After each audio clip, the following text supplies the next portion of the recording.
और मुझ असमर्थ को ऐसी प्रतिकूलता दी गई कि वो शरणागति बन गई, नहीं तो शायद न बनती।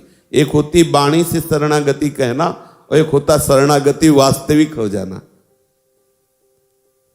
मोको ठौरना और कहूं, बचपन से घर तो कोई थोड़ा राग था तो वो ऑपरेशन वो कोई था नहीं, पास में कोई पानी देने वाला नहीं, जहां रह रहे थे वहां से निकाल दिए गए कि किडनी खराब है, आगे बढ़ेगी किडनी की खराबी तो लाखों रुपया कौन लगाएगा बाबा जी पर लाख। कोई नहीं पूछता, कोई नहीं पूछता, विश्वास कर लो। माइक से इसीलिए बार बार कहते कि तुम्हें अगर लग रहा हो कि तुम्हारी भैया और भाभी और मौसी और जीजा तुम्हें प्यार करते तो भूल जाना, कोई नहीं कर रहा। जब ये सबने जान लिया कि ये तो बाबा जी किसी काम का नहीं, तो कोई देखने नहीं आने लगा, कोई नहीं। 20 वर्ष से बाबा जी तो कोई पानी देने वाला नहीं, जहां रह रहे थे वहां से निकाल दिए गए। अब बोलो, 1 रुपया नहीं, कोई ठौर नहीं, कहीं रहने की व्यवस्था नहीं, कोई प्रेम से बोलने वाला नहीं। अगर जिनको समझते थे कि ये थोड़ा तो जब उनके पास खड़े हो तो पीठ कर लेते थे, ये सब देखा है। तब क्या हुआ, बचा खुचा अहंकार था सब मिटिया मेट हो गया। अब लगा कि असलियत से हुआ कि लाडली अब आपकी सिवा कोई नहीं। ये जो आप देख रहे हो ना, ये केवल गोरे चरण अरविंद का प्रताप है। मांगने से भी कोई 100 रुपया नहीं देता, आप ये मत समझ। यहां किसी से कभी कहा नहीं जाता। इस शरीर का जब ये रोग बढ़ा, अल्ट्रासाउंड कराने के लिए बात आई तो 250 रुपया उस समय लगते थे। एक संत ले गए एक संत के पास ही, बोले संत सेवा करते हैं, आपके अल्ट्रासाउंड के लिए 250 रुपया दे देंगे। गए तुम, जैसे किसी मुजरिम से बात की जाती है ना, कोई ऑफिसर बात करता है, दिखाइए कागज दिखाइए, कहां कैसे क्या सही में खराब है, सही में अल्ट्रासाउंड कराना है, कर रहने दीजिए। वो संत थे, उन्होंने कहा ये वैष्णव है, संत है, कोई धोखे के लिए थोड़ी कह रहे हैं हम आपके पास आए, तो आप कह रहे हैं तो हम कर रहने दीजिए, तो रख लीजिए। फिर बलराम ने करवाया, तो बलराम ब्रजवासी सब देखा है, यही देखा है। ये जो आप देख रहे हो ना, ये केवल स्वामिनी के महल की कृपा है, स्वामिनी के महल की, उनकी मौज आ गई। वो ऐसे अगर ठौर कहीं है तो भागना पड़ता।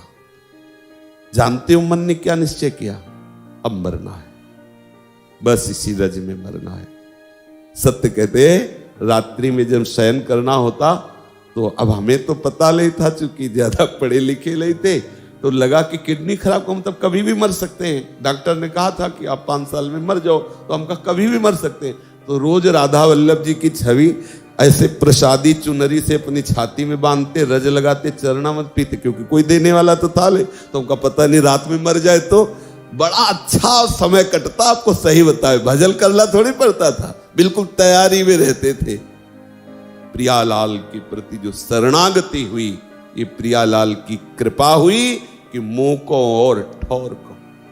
सच्ची बात, आप वो आज देखकर आपको लगता है कि अरे भाई नहीं था, यही की बात है। हाथ जोड़ के कह रहे थे कि महाराज जी एक कमरे में पड़े हैं, मांगने लायक नहीं रहेंगे तो कम से कम 2 टुकड़े आपके यहां से मिल जाएंगे, बीमार शरीर पड़े रहने के लिए। तो उन्होंने कहा तुम्हारे ठेकेदार हैं हम, निकलो, ऐसे ही शब्द थे।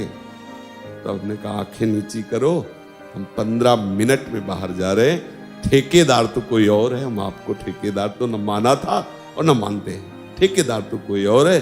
झोला उठाया, राधा वल्लभ जी के सामने बैठ गए कि महाराज अब कहाँ रहे, आप क्या समझते हो? आप आज देख रहे हो कि अरे भाई ये लाडली का है, ये लाडली का विधान है। मेरी औकात तो ये थी कि भर पेट रोटी भी नहीं, वास के लिए जगह नहीं, जैसे कोई स्वान को ठोकर लगा के निकाल देता है, ऐसे निकाले, मुंह को और ठोर को। ये जो आप लाडली का प्यार सुनते हो ना कि मेरी लाडली जो ऐसा, ये उन्होंने किया है, मेरी सामर्थ्य नहीं थी, उन्होंने ऐसा कर दिया। हर जगह से निराश कर दिया, हर जगह से उदास कर दिया। तब एक जगह बची, गोरे चरणारविंद। लाडली लाडली, खोल दिया उन्होंने कृपा का दरवाजा। आनंद ही आनंद। एक प्राण क्या, अगर हजारों प्राण हो एक साथ निकले तो कोई परवाह नहीं। लाडली जी के प्यार के आगे ये जीवन क्या है। ऐसे करोड़ों जीवन न्यौछावर हैं अलवेली सरकार की मुस्कान के आगे।